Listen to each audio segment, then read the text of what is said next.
journée, dont le thème du jour va se porter sur l'aluminium, qui est un métal dont sa masse volumique est 27 grammes par mol. Donc, si on parle de masse molaire, donc chaque métal a sa masse moléculaire. Donc, l'aluminium est un métal, sa valence est 3.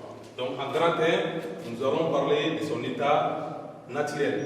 Donc, il faut savoir que l'aluminium n'existe pas dans la nature à l'état pur, mais on peut le retrouver sous le sol en forme de minerai, c'est-à-dire associé à d'autres corps. Donc, le minerai de l'aluminium est le bauxite, dont la formule est ALTO3DH2O. En grand D, nous allons voir les propriétés physiques et mécaniques. Donc, à chaque fois, si on parle des propriétés physiques, donc on fait allusion à quoi? On fait allusion aux propriétés physiques d'abord à petit 1, on fait allusion à ça, et l'état, éclat métallique, masse volumique, visibilité et conductibilité. Donc, l'aluminium est un métal qui est blanc et qui a un pouvoir réflecteur. Donc, sa masse volumique est de 2,7 multiplié par 10 puissance 3 kg par mètre cube. Visibilité, donc ils font à 660 degrés Celsius et bout à 2500 degrés Celsius. Donc c'est un métal qui est un bon conducteur des courants et de chaleur, d'électricité et de chaleur. Donc en petit 2, nous allons voir son propriété mécanique. Donc à chaque fois, si on parle de propriété mécanique, on fait allusion à sa ténacité, à sa dureté, malléabilité et la conductivité. L'aluminium est un métal qui est péténance, donc il est mou, c'est un métal qui est malléable aussi et il est ductile. En grand 3, nous allons voir les propriétés chimiques. Donc, si on rentre dans les propriétés chimiques, on fait allusion à la réaction chimique. Donc, on sait qu'une réaction chimique est une transformation au cours de laquelle les corps mélangés disparaissent en donnant naissance à d'autres corps. En petit 1, nous allons parler de l'action du dioxygène sur l'aluminium. Donc, il y a d'abord, petit a, le dispositif expérimental. Donc, pour gagner un peu de temps, on a préféré laisser le dispositif expérimental et l'interprétation. Donc là, le dioxygène agit sur l'aluminium pour donner l'alumine, ou encore appelé oxyde d'aluminium. Donc nous allons écrire l'équation de la réaction, de l'action du dioxygène sur l'aluminium. Donc le symbole de l'aluminium c'est Al. Donc l'aluminium agit, le plus là ça veut dire agit, réagit avec le dioxygène, formule O2. Il va nous donner l'alumine, la formule de l'alumine qui est Al2O3. Donc, voilà l'équation de la réaction de l'action du dioxygène sur l'aluminium. Donc, nous allons voir, l'équation est-elle équilibrée ou pas? Pourquoi équilibrer une équation? Parce qu'il y a une loi qui nous dit, loi de la conservation de la masse, qui nous dit, lors d'une réaction chimique, la masse totale des corps consommés doit être égale à la masse totale des corps qui sont formés. Donc voilà, AL, on a un AL au réactif, 2 AL au produit. Donc obligatoirement, nous allons prendre 2 ici, DAL. O, nous allons voir, on a 2 O au réactif et 3 O au produit. Donc qu'est-ce qu'il faut faire? Donc nous allons prendre ici directement 3. 3 fois 2, ça fait 6. Donc on a 6 O au réactif et 3 O au produit. Donc, comme multiplié par 3 donne 6, donc 2, on va prendre ici 2. Comme coefficient, on appelle ça le coefficient stoichiométrique. Donc 2 fois 3, 6, 6 O au produit et 6 O au réactif. Donc, au réactif, on a 2 AL, produit 4 AL. Donc nous allons prendre ici 4. Donc on dit que l'équation, elle est équilibrée. Donc ça c'est action du dioxygène sur l'aluminium. En petit d, nous allons voir l'action du dichlore. Donc lors de l'action du dichlore, le dichlore agit sur l'aluminium en donnant le chlorure d'aluminium dont sa formule est AlCl3. Donc on met Al, le symbole de l'aluminium, plus le dichlore formule Cld qui va nous donner directement AlCl3. Donc l'équation est équilibrée, on vérifie, 1 Al au réactif, 1 Al au produit, c'est bon. Cl, on a 2 Cl au réactif et 3 Cl au produit. Donc ici on prend 3 fois D, 6 Cl au réactif et 2 Cl au produit. Au produit on prend 2 comme coefficient socio-métrique, 6 Cl au produit, 6 Cl au réactif. Au réactif on a 1 Al et au produit on a 2. Au réactif on prend 2 et on dit que l'équation est équilibrée. Donc en petit 3 c'est l'action du soufre. Lors de l'action du soufre sur l'aluminium, donc le soufre et l'aluminium vont se combiner pour donner le sulfure d'aluminium dont sa formule est AlS. Donc on prend Al plus S, le soufre, donne Al2S3. Donc, pourquoi Al2S3? Parce que l'aluminium est trivalent et le soufre est divalent, échange de valence entre les deux. Donc, au réactif, on a 2 Al, au produit 2, on prend 2 Al, 3S au produit et 1S au réactif. Donc, au réactif, on prend 3 et on dit que l'équation est équilibrée. Donc, en petit 4, nous allons parler de la réduction de la vapeur d'eau sur l'aluminium. La vapeur d'eau se combine avec l'aluminium pour donner de l'alumine et un dégagement de dihydrogène.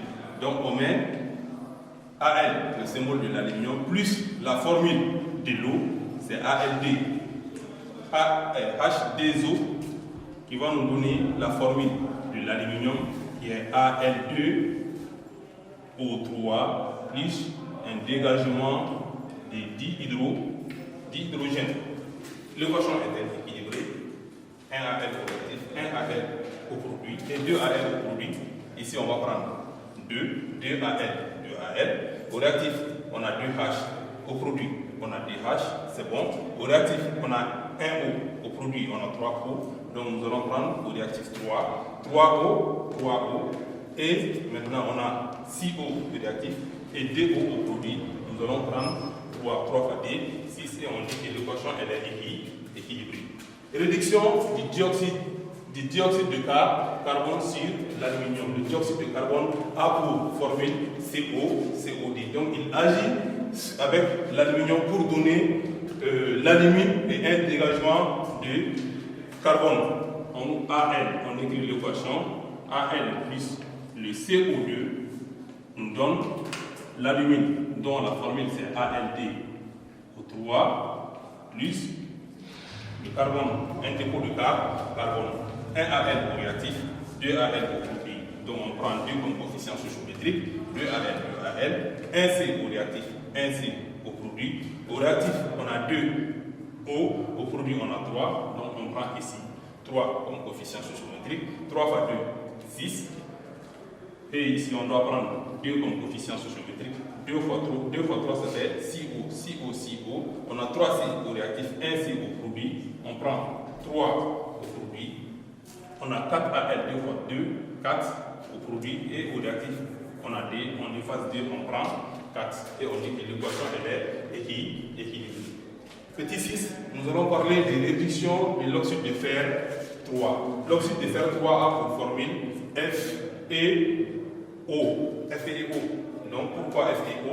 Parce qu'on dit l'oxyde de fer 3. Parce que le fer a des valences. Le fer peut être divalent, il peut être trivalent. Donc on a précisé, on dit que l'oxyde de fer 3. Donc on met Al plus FeO nous donne Al2, la formule de l'alumine, Ald3 plus Fe. On a 1 Al négatif, 2 Al produit, on prend 2 2AL, 2AL, 1Fe au réactif, 1Fe au produit. On a 3O au réactif et 1O au réactif, 3O au produit. Donc, au réactif, on prend 3 comme coefficient stoichiométrique. On aura 3O au réactif, 3O au produit. Et maintenant, on a 3Fe au réactif et 1Fe au produit. Donc, on prend ici 3 comme coefficient stoichiométrique et on dit que l'équation est équilibrée. En petit 7, nous allons parler de réduction des solutions acides. Donc, il faut savoir qu'il y a plusieurs acides. Donc, nous allons voir deux acides. L'acide chlorhydrique et l'acide sulfurique.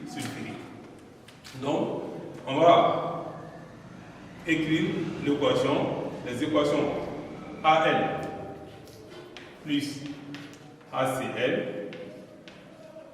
donne AlCl3 plus un dégagement de dihydrogène. 1 Al au réactif, 1 Al au produit. 1 H, 2 H, on prend 2 comme coefficient stoichiométrique. 2 H au réactif, 2 H au produit.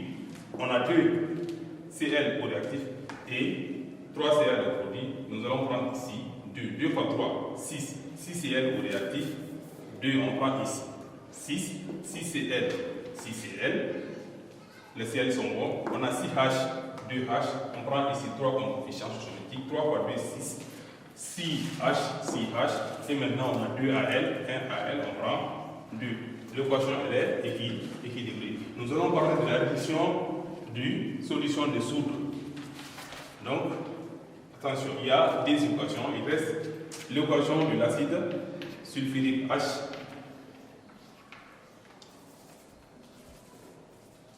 HDSO, SO4. Ça va nous donner Al2.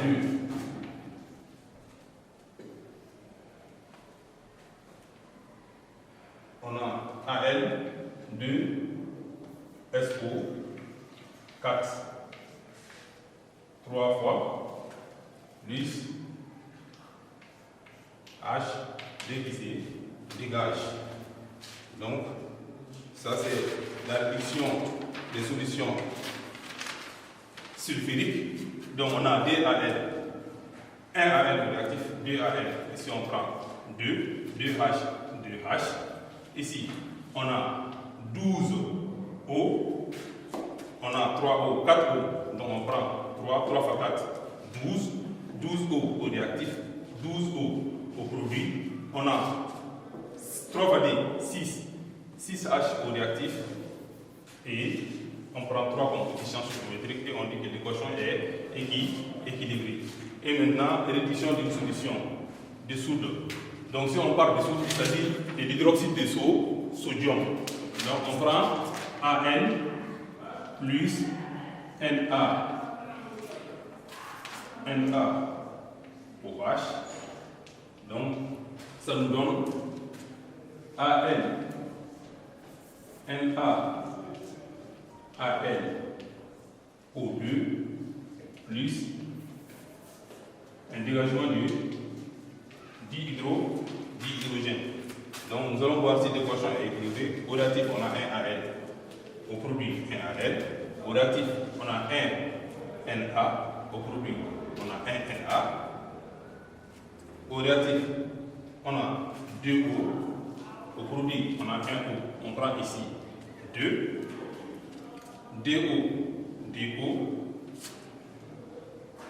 Donc, 2 O, 1 Na, 2 Na, donc on prend ici 2 Na, 2 4 O, attention, 2 Na, il y a l'eau. Je m'excuse, il y a l'eau qui manque, AN plus NaOH plus HD des eaux. Donc il nous faut de l'eau. 2 Na, 2 Na, 2 Na, 2 O plus 1 O, ce qui fait 3 O. Nous allons prendre ici 2. 4O. 2O fois 2O, ça fait 4O. On a 2 fois 2, 4. 2H. On prend ici 2 comme coefficient sociométrique. 2 fois 2, 4. 1 AL. On a 2 AL. On prend ici 2 comme coefficient sociométrique. Et on dit que l'équation elle est équilibrée. Donc, et enfin, nous allons parler de l'usage. Donc, l'usage de l'aluminium. Donc, si on parle de l'usage, donc l'aluminium peut être utilisé en quoi? Donc, voilà ce qu'on peut dire sur l'aluminium. Donc, je vous remercie et à la semaine prochaine.